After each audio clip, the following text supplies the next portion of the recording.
alignment of agile portfolio management with the overall strategy of the organization, well, that's at the heart of portfolio management.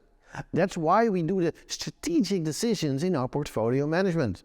And for that we involve important stakeholders, the board of directors, the executive committee.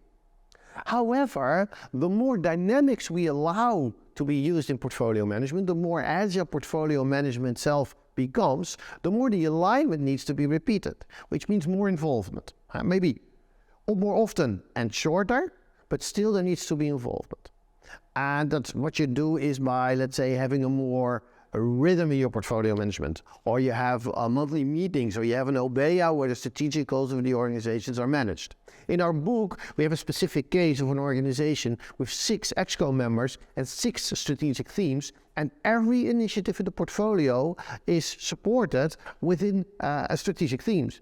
So for a team in that organization, they know which product owner to go to, but it's all in the lineup to command. There is always one ExCo member who is an owner of a strategic theme, and that's also in such aligned with the work in the teams. That's a neat solution for it.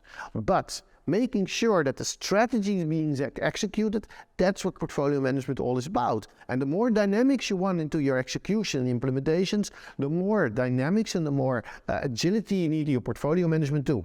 So that means short cyclic, frequent alignment between the strategic, the boards, the ExCo committee, with the actual work being done in the teams.